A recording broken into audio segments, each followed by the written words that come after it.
You're listening to Energy Insiders, a weekly update on clean energy and climate policy with Renew Economy's editor Giles Parkinson and leading energy analyst David Leach. Energy Insiders is brought to you by Evergen, providing cutting-edge energy management software for battery optimisation, virtual power plants and distributed energy resources.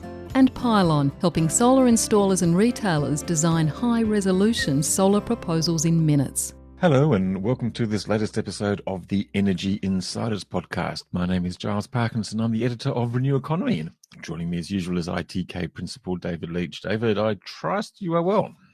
I am well, Giles, and we had the first touch of spring here in Sydney, which is, I don't know, I like spring. What do you think?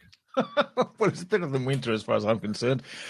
Yes, our first day of spring was actually looked very much like summer up here in northern New South Wales. It kind of had that hazy look towards it, quite warm. Things looking pretty dry, but then we had a bit of a downpour last night, so fingers crossed. And look, I guess the Australian energy market operator will also be keeping its fingers crossed for to avoid any sort of dramatic weather situations. It came out with its electricity statement of opportunities this week. Long-awaited document. Well, actually, David, if you go back 10 years ago, no one really gave a toss about a couple of people who might have been interested in building a coal or a gas generator sometime in the future. But they kind of gained a lot of interest about 6 years ago when Hazelwood started closing down. There was warnings of possible shortages if not enough generation was being built. But the latest one is probably the most benign for the last couple of years. It shows no reliability issues, no overstretching of the unserved energy requirements, which actually have been tightened up quite significantly in the last couple of years, most notably in New South Wales, despite the closure of Liddell, most notably in Queensland, despite the absence of Callide Sea, and also in Victoria, although the big risk there seems to be another big flood and the Morwell River reclaiming its natural route through the middle of the Yallourn coal mine, which might cause a few problems. David, I feel like I've been talking too long. What did you see in the ESOO that struck you? Well, I think we should take your initial comment first, that this document is just so much more professional than 10 years ago. It's like an order of magnitude more work is done in the document now. Formerly, it just used to have a long list. AEMO would say demand was increasing steadily.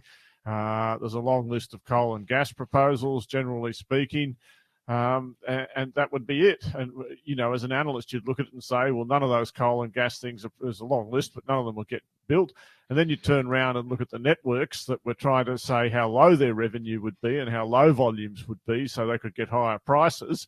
And you would think that everyone talked their book, which of course they do.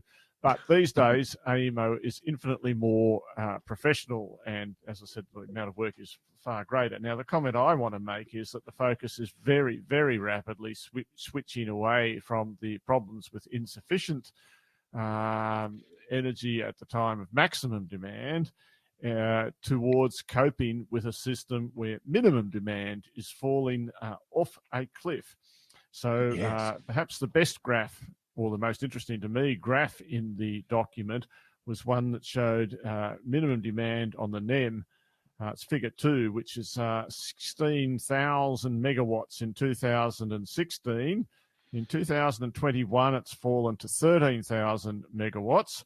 And within the next 5 years, it's forecast to fall down towards, 5,000 megawatts, 6,000 megawatts. So from 13 to 6 within 5 years. Now, there are a lot of consequences of that, and that's due to rooftop solar, really causing it in the middle of the day, particularly in late spring. But the consequence, Giles, is that it's just going to put all these ramping pressures on the existing thermal generation, and shows the fundamental flaw with the capacity system is that it doesn't really think about how to manage the daily ramp of minimum demand up towards evening demand, which is going to be thousands of megawatts every single day. Absolutely. Yeah, we might actually get onto that capacity markets sometime soon, because we've actually got an excerpt from the webinar we held this week with Anna Collier from the AMC, Matt Keane from New South Wales Energy Minister, and Simon Corbell from the Clean Energy Investors Group, talking about some of the issues that are raised through the Energy Security Board review of rules. Just want to focus just a little bit first, though, David, on that minimum demand that you're talking about. And as you say, it's driven by rooftop solar. And that graph, I think you might have been referring to, it might be the same. It's talking about rooftop solar actually providing up to 77% of overall demand. I mean, that is truly, in the middle of the day at least, rooftop solar is king.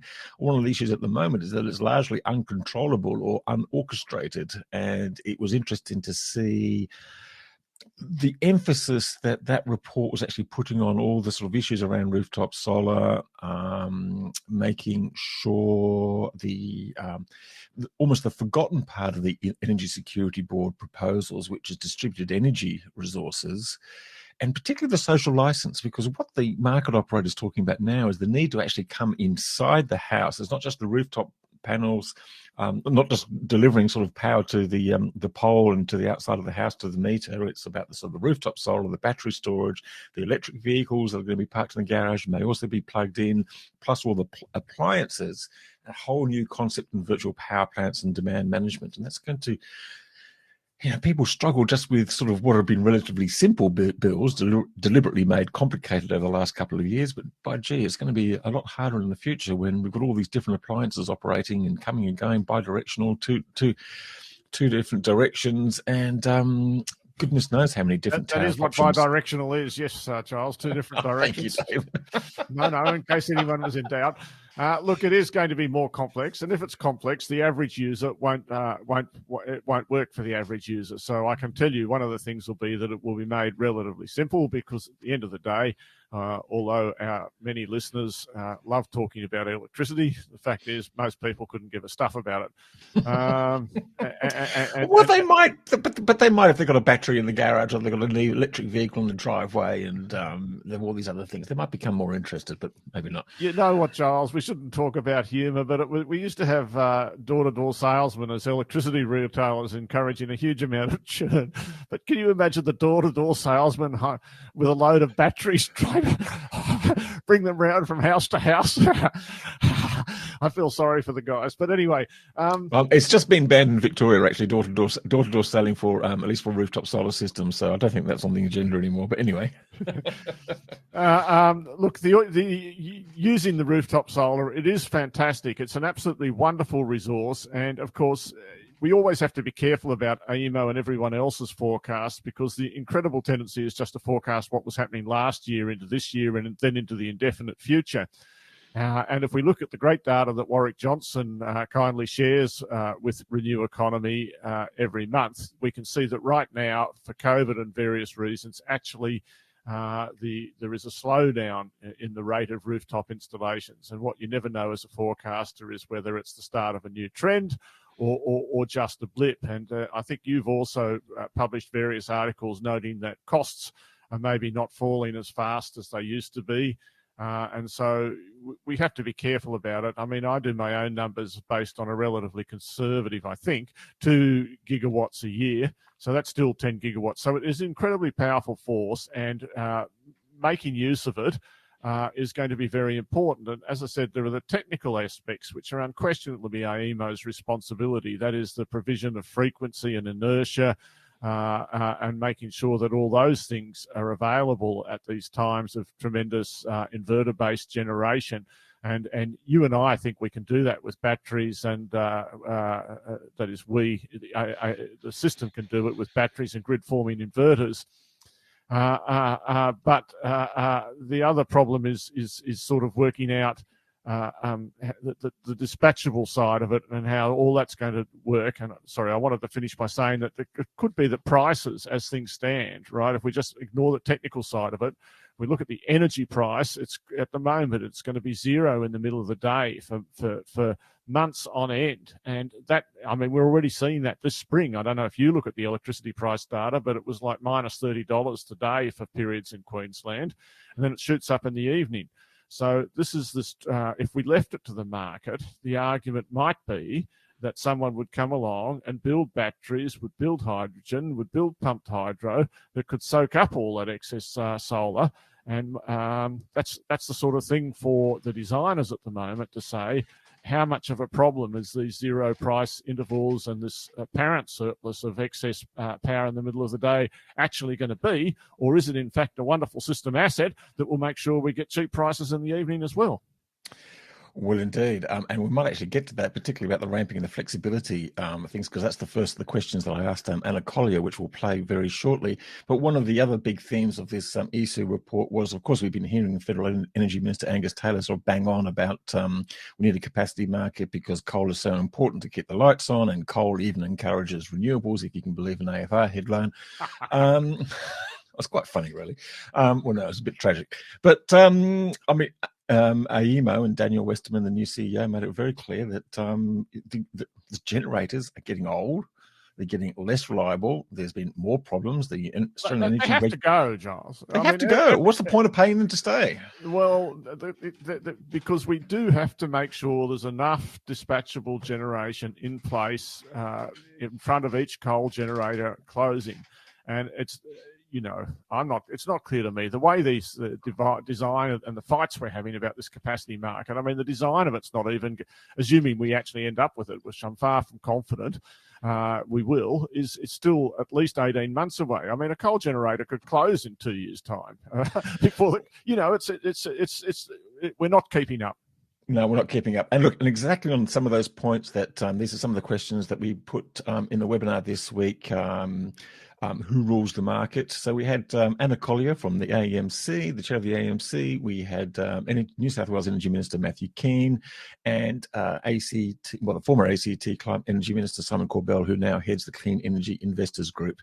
And my first question is to Anna Collier. Let's have a listen. Anna, a lot of the questions have been about the environmental objective. Just briefly explain, why don't we have one, and how hard and how different does it make the rulings that the AEMC makes, the fact that there is not one? As to why it's not there, actually, that we'd have to go back into the annals of time to understand what the drafters were thinking originally. But I guess in the 1990s, they felt that economics and environment were two different things, which is different to how we think about it now. Shame on them. From the AEMC's perspective, and I know that each of the market bodies actually feel differently about this, but we look at the context in which we're making our decisions. We need to act in the best interest of long-term interest of customers. Like, we can see that all of our jurisdictions now have a form of net zero target, and that is the context in which all of our decisions are being made. So we are working towards enabling that. I think the difference would be that the AEMC doesn't see itself as driving that, but we see that the jurisdictional policies have been now put in place to do so. So for us, when I think about the work we're doing in essential system services, for example, it's all being based on the fact that we've got this transitioning grid, and we want to ensure that it transitions in a way that best meets the needs of customers from a reliability and security perspective. So while I think having it there would certainly enhance our ability to do that, and I think it makes probably more of a difference, as I said, to some of the decisions that are made by our counterparts, we really feel like that is the direction in which all our decisions are heading in any case. Let's hope so. Look, another question for you, and then straight over to the Minister, I think. A lot of questions about the capacity markets and the way they've been framed. So I've got like a two-part question, which kind of summarises what people are saying. One, were you a bit disappointed in the way that the capacity markets are often portrayed in the media? It's essentially, let's keep coal there because, strangely enough, it might be good for renewables, but it seemed to be all about payments for coal plants. And a lot of people are suggesting, to what extent can they be based not so much around capacity, but in response time and ramping rates. I think what they're talking about there is a flexibility market. Have we got the terminology wrong in the first place and the descriptions wrong? And to what extent do your proposals allow for it to be more focused on the flexibility side of things, new technologies, or the capacity, which is the old technologies? That's a really interesting way of thinking about it and articulating it. I hadn't thought of that before. So yes, I think the ESB report is very clear that this is around that transition to net zero and getting the right mix of technology so that we have a secure and reliable system. And it's the complement to the variable renewables that are most important. And so some of the work that we've also been doing at the AEMC in relation to an operating reserve, which is the thing that will organise resources in real time, has been looking at what are the kind of resources that we need in the market, and that would feed into then how are we designing our capacity mechanism so that we have that right mix of resources. So I do find it a sort of a black and white view of it is perhaps unhelpful, because I think what we're doing is more complex than that. And I do think it's looking to that future and designing something that's going to help us move there and then operate in that future state. Well, Minister, because you said earlier that you're a bit worried about losing some of your coal capacity earlier than you would have thought. But can we have a mechanism? How do you actually sort of strike then a mechanism that does a bit of both? Rewards, keeps coal in for as long as you need to rally the troops and get everything built, but also to actually provide that incentive for new investment, all those technologies. I mean, you have your own particular roadmap, and maybe you'll have to go it alone. I guess other states don't necessarily have that. And as a nation, as a national grid, we have to push forward to encourage those new technologies and not favour the existing ones overly much. Well, Giles, as I said, we've got a mechanism to ensure that we get the new infrastructure built to encourage investment in New South Wales. What we don't have is a mechanism to ensure that we have an orderly transition. And to answer your question, I think what we need is some kind of ability to directly negotiate with the owners of existing assets, like the Victorian government did with your lawn, to ensure that we all get certainty about what the time horizon is with regard to the closure. So I think in the current environment, the best way to keep the existing stuff in is not a market mechanism. It would be a direct contract, or that would facilitate a managed exit of that plant. I interpret that as saying that you're not really in favour of the PRRO, which I think you've actually said. So you'll do a Victoria type deal, and let's move on with those new type of markets, like a flexibility type market then. Well, I mean, I'm not going to preempt where the energy ministers might land, but to use Simon's language, I've provided some pretty clear guardrails to the ESB when designing up what New South Wales would like to see happen. I see Trevor St. Baker's on the line. He's the part owner of Vales Point, so maybe you can both send me a number and we can kind of work it out before the webinar's over. Well, he's a great fan of mine. I mean, you know, he bet on Mark Latham as the guy that could stymie the energy roadmap, and he failed. So I'm not going to be in the pocket of vested interest like Trevor St. Baker. My role is to make decisions in the community interest, and let me tell you what's in the community interest in New South Wales: getting access to the cheapest form of reliable, clean energy in the world, and that's what our roadmap is going to achieve. Okay, I was actually quite serious that Trevor was on the line, and he's got a question for you, Simon, which is, why are you saying that there should not be a premium on capital for renewable investment in Australia, when Australia already has a 5 times per capita uptake of solar and wind than any other comparable interconnected electricity supply system?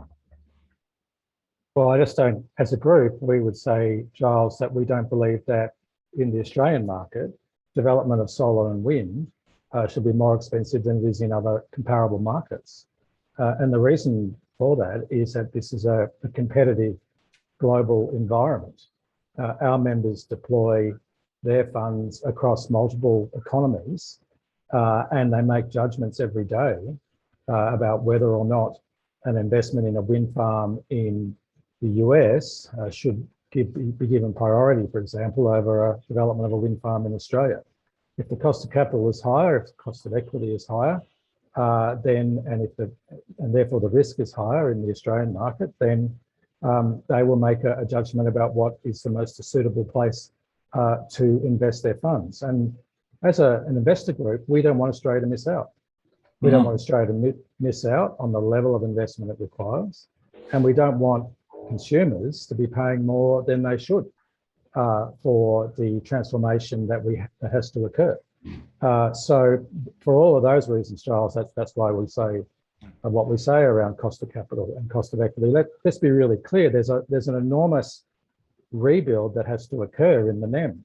If you look at the step change scenario, which our members have said is that the best scenario from their perspective when it comes to planning for transition, there is around 50 gigawatts of new build wind and solar that has to be built between now and around 2040. At the moment, there's only 3 gigawatts of projects committed in terms of commitment from investors to proceed in the NEM. So that is an enormous gap of 48 odd gigawatts that still needs to be built. And we're not going to get it built unless investors can deploy funds with confidence and unless we can reduce the cost premium, the risk premium that investors are currently experiencing, which is causing them to increasingly prioritise other markets over the Australian market.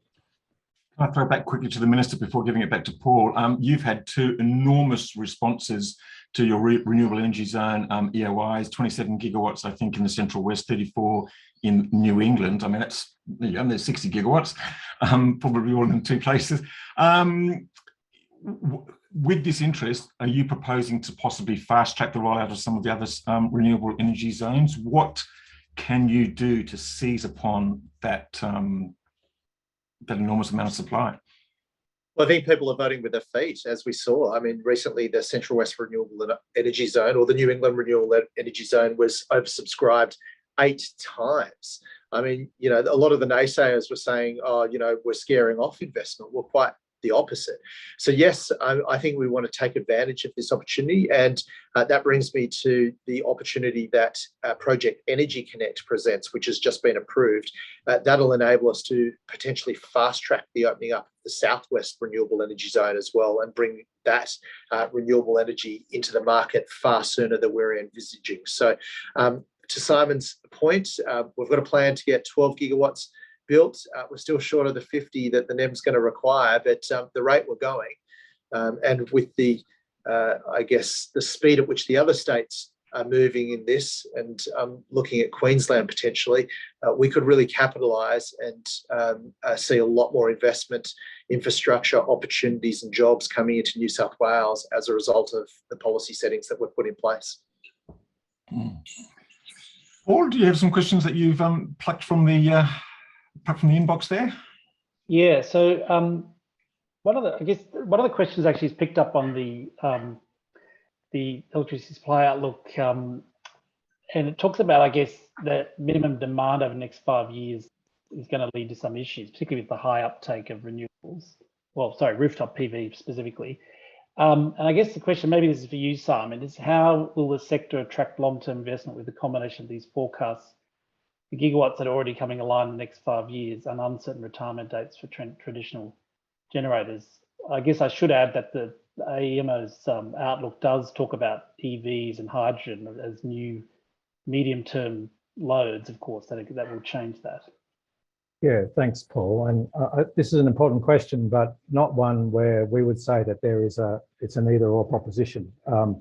Clearly, the uptake of distributed energy resources is a trend that is only going to continue as households take advantage of low technology costs to themselves achieve lower electricity bills in terms of their own household consumption. And indeed, commercial and industrial users will continue to do that as well. But what we're talking about is not just the residential market. We're also talking about large elements of the market which are reliant on grid-supplied electricity, particularly industrial users and the very large commercial users. Combined, they are the largest component of the NEM. So we would say that there will continue to need to be very significant investment in utility scale generation to meet the requirements, particularly of a decarbonising economy and the electrification of significant parts of the economy, including, as you highlight in the ESO conclusions from AEMO, EVs, hydrogen manufacture, but also electrification of significant parts of industry that currently rely on other energy sources. So these combined really highlight the fact that we will continue to need very significant build out of new build utility scale, in addition to the ongoing upward trend of DER, particularly in the household sector. And that was Simon Corbell from a Clean Energy Investors Group, wrapping up that sort of excerpt from our webinar, which also included Matt Keane, the New South Wales Energy Minister, and AEMC Chair Anna Collier. Couple of takeouts from those, David. One was it was quite clear from Matt Keane's comments that he's not a great big fan of these new capacity markets. And in fact, he's even talking about having direct talks with the coal generators in the same way that Victoria did with Yallourn, to say, okay, what do you need to sort of stay on for at least this time so you just don't disappear from the market before we've got everything prepared. And I was a little bit surprised by Anna Collier's sort of, I'm also talking about the sort of the ramping and the flexibility. And she goes, oh, hadn't thought about it in that way before. And I went, oh, really? Oh, well, actually, I think to be fair, that I agree with what Matt Keane said at a different part in that webinar. It was a great webinar, by the way, and I was also incredibly impressed with the knowledge of the lawyer partner of the law firm, Paul Curnow, and his absolutely tremendous command of every fact and his ability to sort of mention them without seeming to say anything, but he did. And I mean, the point is there is a full set of new brooms really at the organisations, the AER, the AEMO, and the AEMC. Not yet any change at the ESB. And I think over time, these people will bring a very fresh and constructive approach to it. I'm actually pretty confident myself. But I have to say, I could be quite wrong, but that's my opinion, is that things are moving very much in the right direction. It's difficult for the AEMC to take views on technical matters without doing a lot of discussion and analysis and work groups. I mean, in the end, the AEMC is basically a legal body. Okay, well, I didn't want to sort of pick on the AEMC and things like that. So, but where are we going to be heading then with the ESB stuff? Because Matt Keane's made it quite clear that he doesn't like the direction that Angus Taylor wants to drag it in. Even Angus Taylor has admitted in his conversations with the media that every state seems to be at a different stage. It's almost as though, I mean, the webinar finished with us asking, well, what would you do if you're in the position of sort of, great power and federal energy minister? Well, set a target, make sure that we're all going down the road together. But this seems as almost as difficult as this to follow that path with COVID. Every state has its own agenda, and how you actually structure a market that sort of, fits in everyone's needs. Well, Giles, I think New South Wales at the moment is entitled to go its own way. I mean, I've said a lot of times that Matt Keane is doing a great job, but it's not just him. There's a fantastic team there that is developing a strategy in a huge amount of depth and taking questions from investors all along the way and designing things in a way that I think will work. It's a much better policy, frankly, than a simple target like Queensland government has, where you don't really know whether they're Arthur or Martha, and they don't know what they're doing half the time. They do one thing one day and the exact opposite the next day. Or in Victoria, where there's a legislated target, which works quite well, but without a clear plan of where it's going to end up in terms of the coal generation. Having said all that, I don't like Matt Keane's idea of direct negotiations with each and every coal generator. I don't think that's a good idea either. I prefer to go back to the original blueprint thing where we had Steve Hamilton on, where essentially the coal generators could bid in the price at which they, the value of their remaining assets, and we could plan, people could bid to close essentially, and with a very clear view of when those closures were actually going to occur based on more than just the 50 years operating dates, which is completely useless, really. Then we could make sure that we had this dispatchable generation built in place. I mean, what we know more or less what's happening in New South Wales now, but in Queensland, you're going to get to 50% renewable, but every coal generator is going to run forever. There's just no plan or concept or of how it's going to how it all fits together. It's just yeah, and they're even talking about rebuilding the Callide thing. I mean, that can't be. That's just they're ridiculous. Not talking about it; they are doing that. Well, that's dumb. That's dumb. Oh dear. Oh look. Look, it's been other interesting things. I don't know whether we sort of finished with this subject, David, but we saw a bit of we've seen a couple of moves. We haven't seen much new investment and announced deals on new wind farms, but we saw a couple this week. Rye Park, which I think Jeff G. Taylor's from Power was on our podcast a few weeks ago, sort of talking about that. Well, they've finally done the deal and reached financial close. Ordered 66, I think it is, 6 megawatt turbines from Vestas, so that'll start going ahead now. And also the Dulacca wind farm up in Queensland landed a contract for most of its output with CleanCo, and RES, who have been developing that, putting all that whole package together, has sold it to Octopus, which is a UK company which is coming in with quite big plans.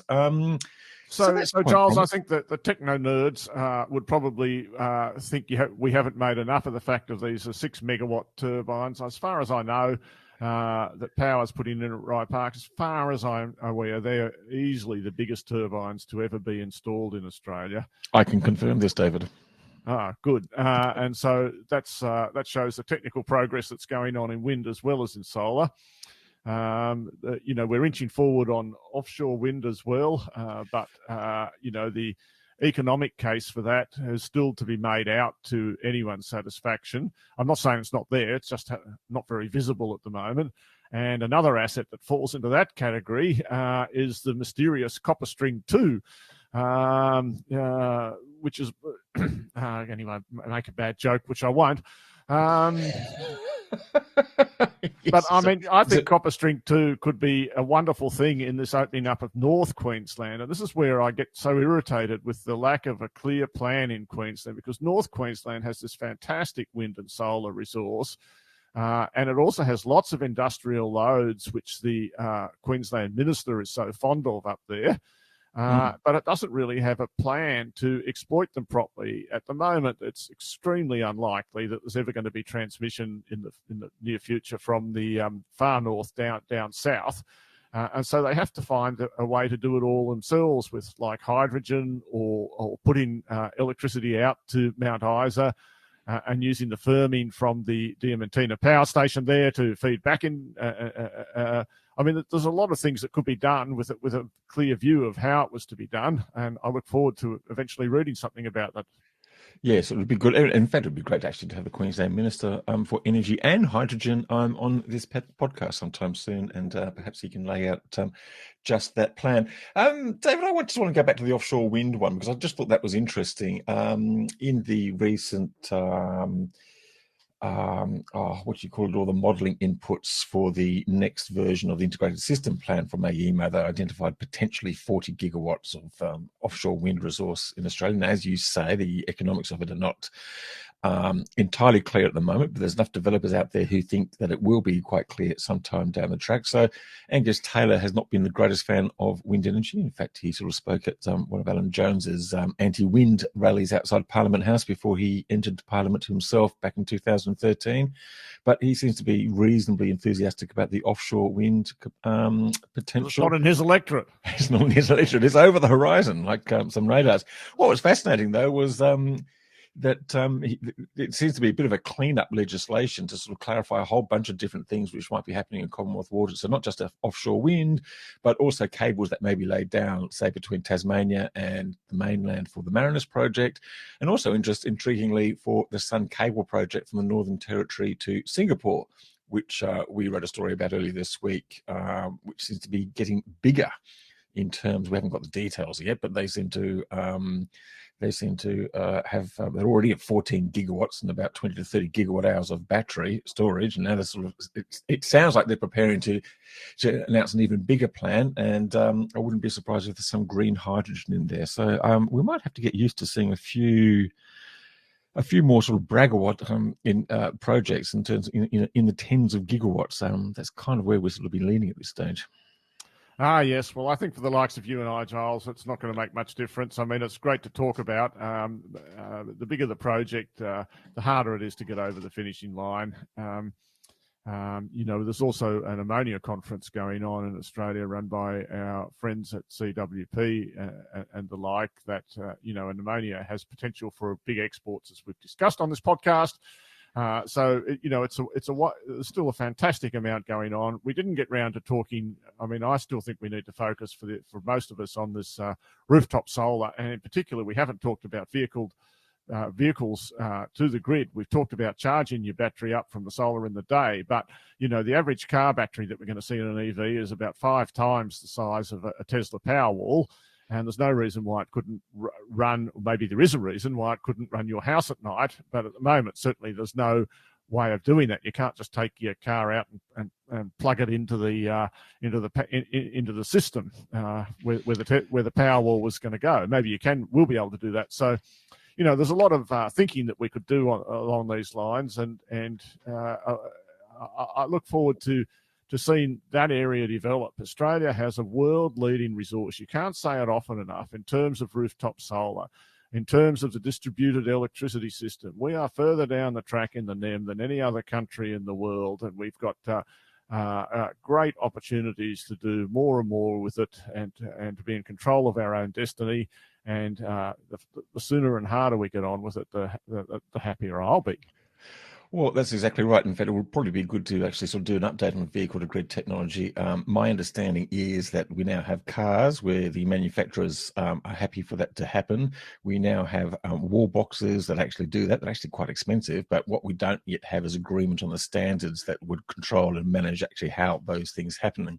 We're going to have a couple of electric vehicles released later on this year, including the Ioniq 5. I hope to get one of those, Giles, but, it's going to be later this year. All this year so far, and we were talking about this in March or something, and we still don't even have a price for the darn thing, let alone availability. We haven't caught up with the latest episode, the latest edition of the Driven. We've actually given some indicative pricing there. I think there's going to be a long-range version come out first, which I think is going to be about $80,000, maybe a touch below, and then a shorter-range version later on, which will fit quite nicely underneath the New South Wales rebate, which has just come in. So you'll have a choice there, David. Go for the more expensive, longer range one, or wait for the shorter range one when you get a $3,000 rebate. But anyway, look, that's fascinating because it's going to be vehicle to load. So you can basically sort of run a cable out to the car and sort of power the house if you really need to. But it's not really what we understand as vehicle to grid and bi-directional charging, which, as you noted before, is 2 ways in different directions. Just going back to that rooftop solar, it's going to be fascinating to see the work that the AEMO is going to have to be doing over the next couple of years. One, to accommodate that amount of rooftop solar up to 67% by 2025, they think, if another 9 gigawatts comes into the grid over the next 3 or 4 years. And also that what Daniel Westerman talked about in his very first speech since he became CEO in May, which was 100% instantaneous renewables. And the point that he made in a discussion I had with him this week was that scenario is not now a what if, and maybe we better get ready for it. It is now their base case scenario. They fully expect that to happen, and they're going to have to be ready for it because it is going to happen, or they're just going to have to curtail an awful amount of rooftop solar and possibly large-scale wind and solar as well.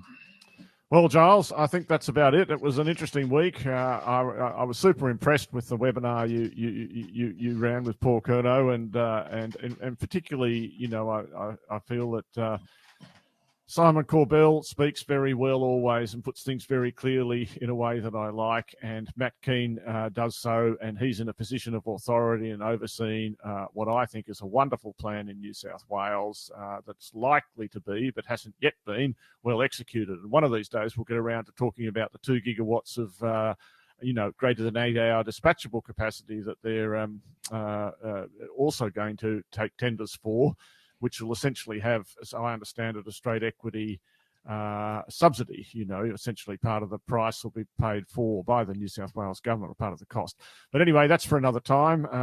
Absolutely. Yes, no, it was good. No, it was great having those people on, as you say. Simon Corbell and Matt Keane speak very well, and it was great to hear Anna Collier as well from the AMC, sort of talking about her vision.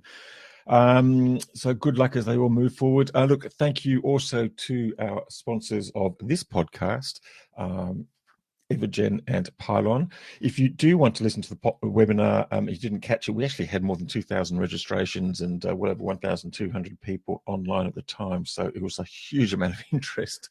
So many of you are listening to this podcast may have already listened to it. If you haven't, you can actually download a recording on our website. David, thank you very much. Thank you to everyone out there, and we'll be back again next week with another episode of the Energy Insiders podcast. Bye for now.